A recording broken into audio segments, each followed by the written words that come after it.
इधर देखो, तो जैसे इस क्वेश्चन में क्या था, इसमें दो पार्टिकल्स थे। एक पार्टिकल का एक्स कोऑर्डिनेट क्या था 2, दूसरे का एक्स कोऑर्डिनेट 4। m1 कितना था और m2 कितना था। तो ऐसे ही y कोऑर्डिनेट था, तो हमने पोजीशन वेक्टर लिख लिया था दोनों का, और m1 r1 प्लस m1 को r1 से गुणा करेंगे तो ये पूरा टर्म ये आएगा, फिर m2 r2 bye m1 plus m2 कर दिया था। अब देखो, तुम चाहो तो अलग अलग x और y कोऑर्डिनेट भी निकाल सकते हो, i कैप j कैप लिखने की ज़रूरत नहीं है। तुम जैसे, हाँ, तो उसको सही से करना है, तो उसको भी कर सकते थे। किस फार्मूले से, m1x1 प्लस m2x2 प्लस, अगर तीसरा है तो वो भी by m1 plus m2 plus m3।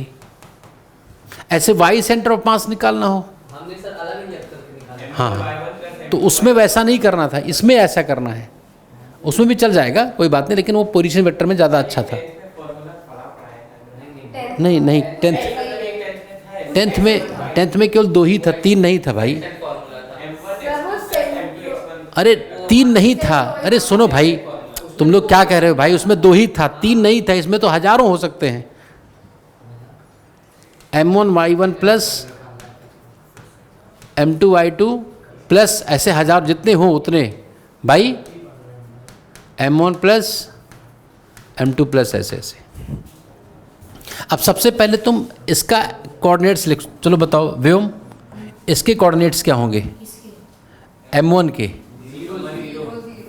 0,0। मौलिक, इसके कोऑर्डिनेट्स क्या होंगे, नहीं a,0, क्योंकि इसका साइड की लेंथ कितनी है, इक्विलेटरल है ना, तो a है। देवेंद्र, इसके कोऑर्डिनेट्स नहीं क्या भाई, नहीं, ये कितना इधर है a/2, और कितना ऊपर जाना पड़ेगा ये कैसे पता है, नहीं, पाइथागोरस थ्योरम से लगाओ ना, ये a/2 है, तो √3 a/2 आएगा, ये है ना, नहीं समझे बात।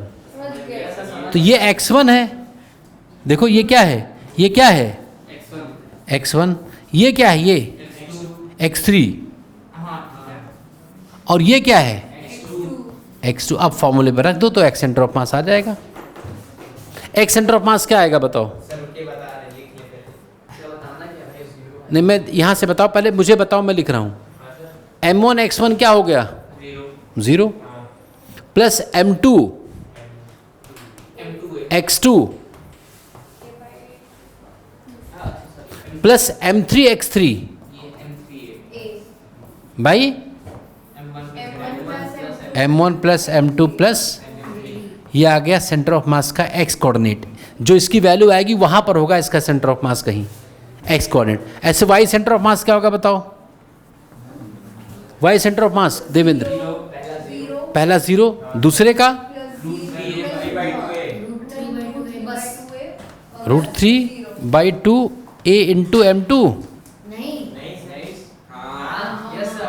प्लस भाई, बस यही निकालना था। ये जहां आएगा कहीं तो होगा ये पॉइंट, वो कहीं पर होगा, कहीं पर यहाँ हो सकता है, यहाँ हो सकता है, कहीं भी वो पता चलेगा। जिसका मास जब दिया जाएगा ना क्वेश्चन में, तब पता चलेगा कहाँ पर होगा। जो भारी वाला मास होगा उसके पास कहीं होगा सेंटर ऑफ मास। ऐसे करके 3 का निकाल लो, 4 का दिया हो 4 का निकाल लो, 5 का दिया हो 5 का निकाल लो, उसमें क्या करना है लिखो।